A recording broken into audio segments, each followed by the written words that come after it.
using the Annotations tool with assignments in Dropbox. Go to Assessments, Dropbox. Click on the assignment that you would like to grade. Click on the individual submission from your student.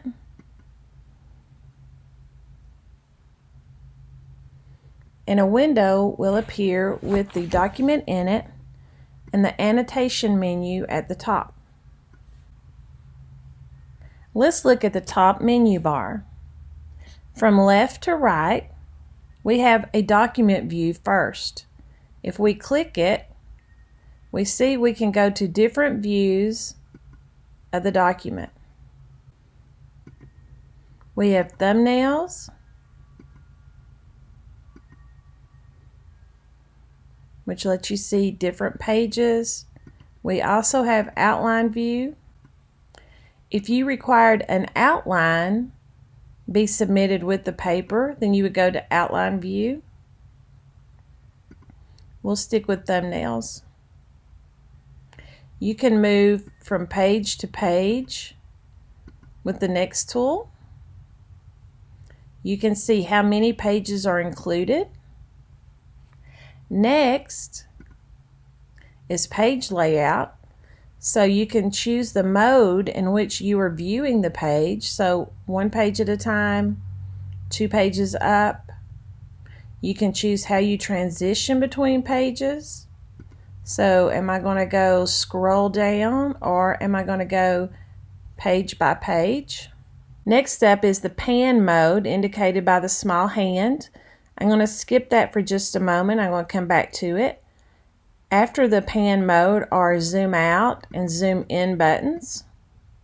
So going back to the pan mode, if your page is zoomed in, this is a good way to scroll or pull your page up and down. After the zoom in, zoom out buttons is the fit page button. So if you click that, the page fits back into the viewing window. Now the tools on the right side of the annotation toolbar from left to right. First is the pen tool.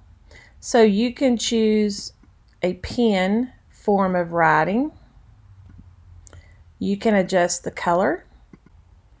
You can set a background for the pen mark. You can set the opacity. And you can set the line width. So here's a 24 line width with a background. Take the background out. Change this to a smaller pen width. So you can see the difference there.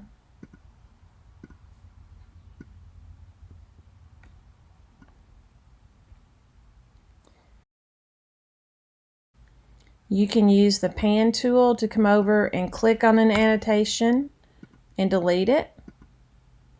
If you notice, it will ask you to confirm that you'd like to delete the annotation. You just say OK. Next on the pen list is a highlighter. Has all the same functionality as the pen. It's already set to be translucent enough that the student can still see the text through the highlight. And then a couple of other highlighting choices and then the eraser, so we could go back if we need to and erase that highlight. Next is the note tool. So if you need to leave your student a note on their document, you can go down and click where you'd like to leave the note. It opens up a small window. It kind of looks like a post-it note. And you can type your message to them in it. You also have the option of changing the icon for your note, the shape of the note, and the color of the note within the note tool.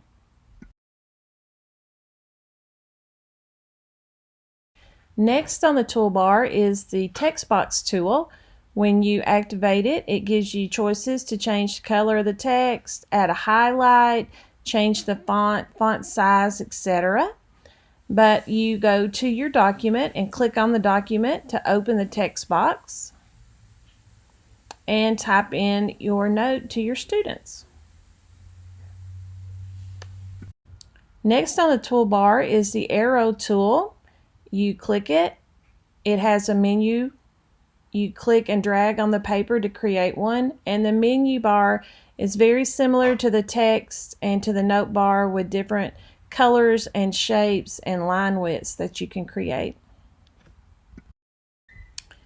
Next is the print icon that we're all familiar with.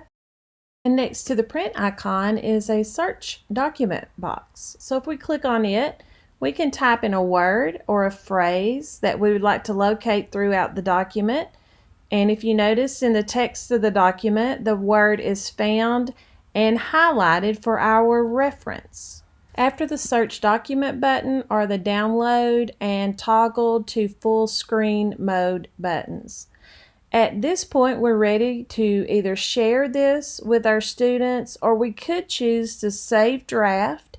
If we save a draft, that would allow us to grade all of the papers and then publish, as we're doing here, for our students all at the same time.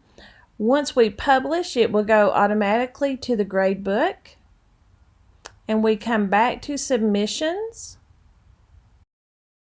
and we see that we published the paper back to the student. Now let's take a moment and look at the paper from the student perspective.